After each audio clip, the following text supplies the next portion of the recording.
anak-anak, hari ini kita akan mempelajari materi PJOK kelas 3, tema 7, subtema 3, yaitu menjaga keselamatan di kolam renang. Nah, sebelum memulai pembelajaran, apakah kalian pernah berenang di kolam renang? Coba kalian perhatikan. Pada saat kita berenang di kolam renang, di sekitar kolam pasti ada petugas kolam renang yang akan mengawasi anak-anak bermain atau berenang. Petugas kolam renang biasanya mengalungkan fluid di bagian leher. Hal itu dilakukan sebagai salah satu upaya untuk menjaga keselamatan di kolam renang. Fungsi fluid yang digunakan oleh petugas kolam renang yaitu untuk memberikan peringatan bahaya. Dengan menggunakan fluid, kita tidak perlu menggunakan suara yang keras untuk memberikan peringatan. Selain itu, fungsi fluid yaitu sebagai alat komunikasi untuk mengawali dan menghentikan suatu kegiatan. Pemberian peringatan menggunakan fluid merupakan salah satu upaya untuk menjaga keselamatan di kolam renang. Nah, menurut kalian, upaya apa lagi yang dapat kita lakukan untuk menjaga keselamatan di kolam renang? Ya, tentunya untuk menjaga keselamatan di kolam renang, yang dapat kita lakukan adalah dengan mematuhi aturan dan memahami tanda bahaya yang ada di kolam renang.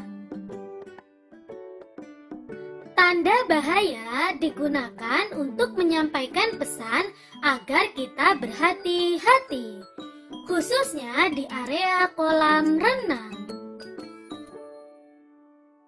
Berikut ini adalah beberapa contoh tanda bahaya yang ada di area kolam renang. Di antaranya adalah tanda kedalaman air, tanda dilarang mendorong, tanda dilarang terjun di kolam dangkal, tanda dilarang berjalan di tepi kolam renang, dan tanda dilarang berenang sendirian. Yang pertama, tanda kedalaman air. Tanda ini menunjukkan kedalaman kolam dalam satuan meter.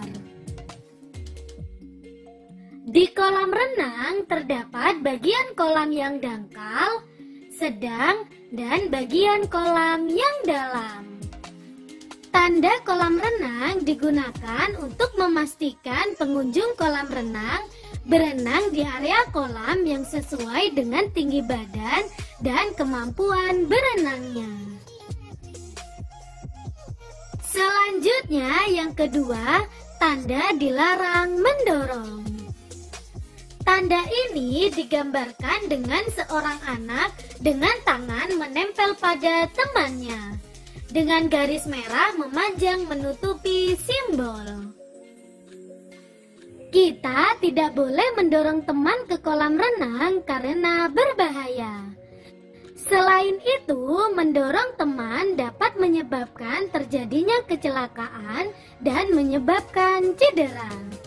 Misalnya, tercebur ke dalam kolam atau terbentur lantai. Selanjutnya, yang ketiga yaitu tanda dilarang terjun ke kolam. Tanda ini digambarkan dengan orang sedang terjun ke air dengan garis merah memanjang menutupi simbol.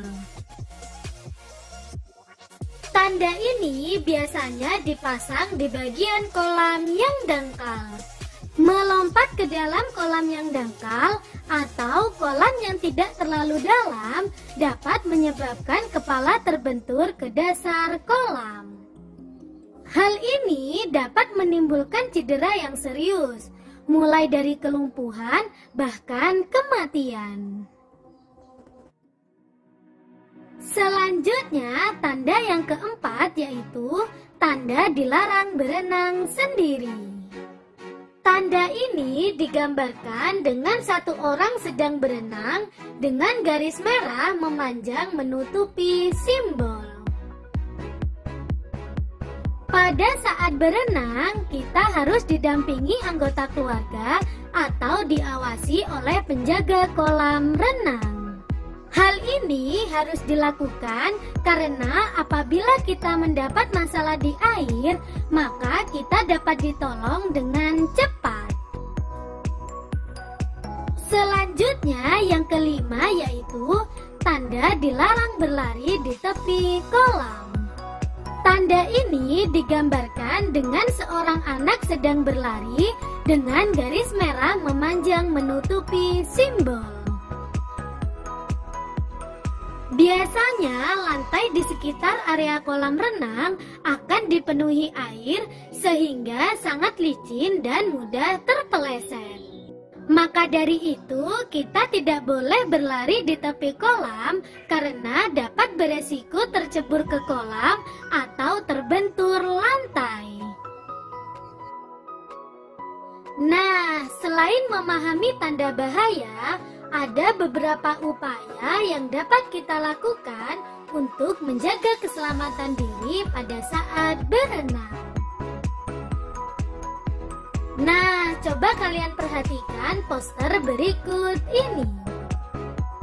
Di poster ini terdapat upaya menjaga keselamatan diri pada saat beraktivitas di air. Di antaranya adalah yang pertama, menggunakan pelampung. Yang kedua, lakukan pemanasan untuk mencegah cedera. Yang ketiga, berlatih berenang di kolam yang dangkal. Dan yang keempat, tidak berenang sendiri dan pastikan ada yang mengawasi. Nah, jika kalian sudah memahami poster tadi, selanjutnya kita akan belajar tahapan berenang. Yang pertama, pada saat akan berenang, kita harus memakai pakaian renang. Selanjutnya yang kedua, melakukan pemanasan sebelum masuk ke kolam renang.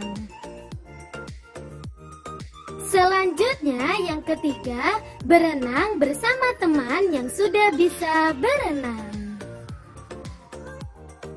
Selanjutnya yang keempat, melakukan latihan meluncur dan mengambang di kolam yang dangkal. Selanjutnya yang kelima, menggunakan pelampung agar lebih aman. Selanjutnya, ini adalah tugas kalian di rumah. Yang pertama, sebutkan tanda bahaya yang ada di kolam renang. Yang kedua, sebutkan upaya yang dapat dilakukan untuk menjaga keselamatan saat beraktivitas di air.